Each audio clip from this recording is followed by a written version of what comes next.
Hello Scorpio, thank you for joining me for your monthly forecast for February. This month begins on the back of a total lunar eclipse which occurred on the very last day of last month. But the thing is, Scorpio, this is going to feed into this month and 5 months beyond, and also link in on a polarity with the partial solar eclipse which occurs on the 15th of this month. So how does this all pan out for you? Well, it's a lot about work-life balance, to be honest, because as you start this month, with Mercury moving into your 4th solar house on the first day, just having a little bit of a breather from what has been such a dramatic start of the year for you could feature highly in your thinking. You've been showing a lot of thrust, a lot of drive, and at times a lot of passion. But now, perhaps at the start of February, you just want to take a bit of a breather, and that side of you which can be a little bit more solitary can come to the fore, and it can be very healing for you just to get your bases really, just see where you're up to, and just let everything that's been happening to you settle on your senses. It can be a very therapeutic thing to do. Now, if you love your home, this is going to be something that you can appreciate and enjoy even more. If you're someone who's fortunate enough to find that your home is wherever your heart is and you're moving around in any way, your environment is still going to be much more important to you, not just this month, but over this next half year.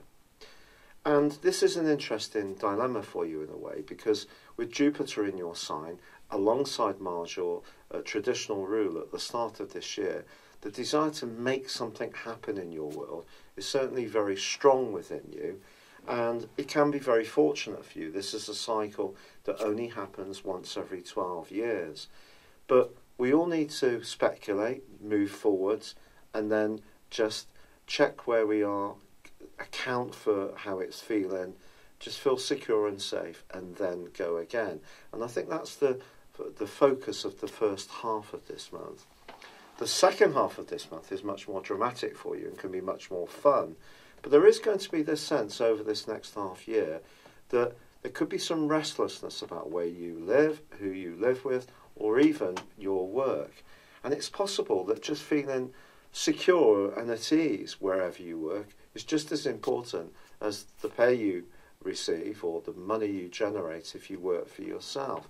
Talking of which, some Scorpio people may invest in a new business in their own abode over this next half year. It can be that exciting for you.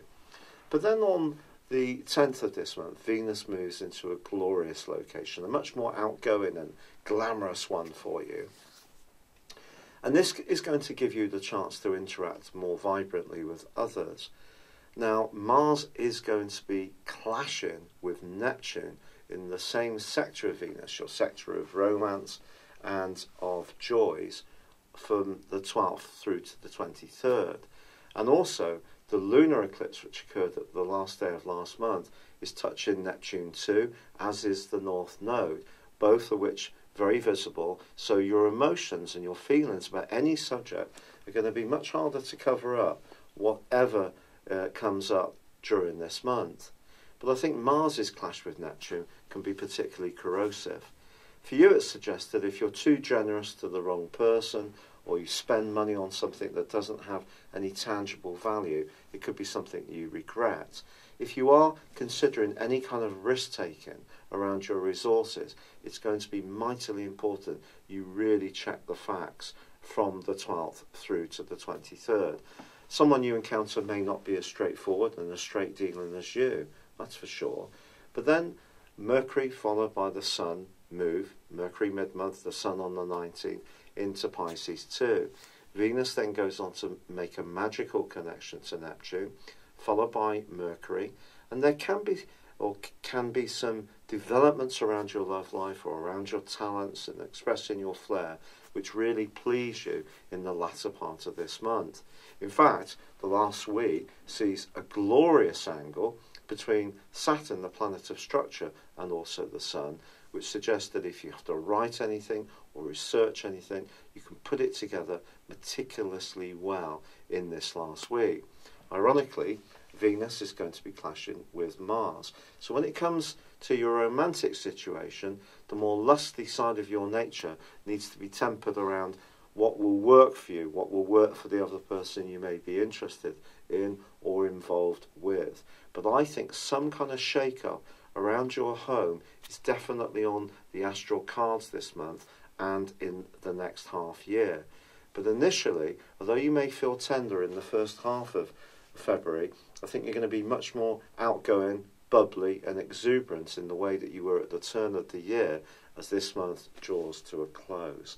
It's been a real pleasure being with you. Thank you for joining me. Good luck and goodbye for now. Hello, thank you so much for watching my video. I'd love you to join me at my Horoscope Ace app.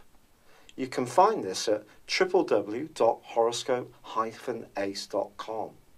You can use it through Android, iOS, Apple or Facebook.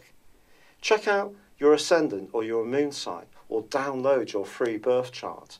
There's all your favourite videos, plus there are daily, weekly, monthly and yearly horoscopes for general, love, Chinese and Indian astrology. If your passion is tarot, there's my brilliant 3-card money or love tarot readings too. And it's all there at www.horoscope-ace.com. Thank you.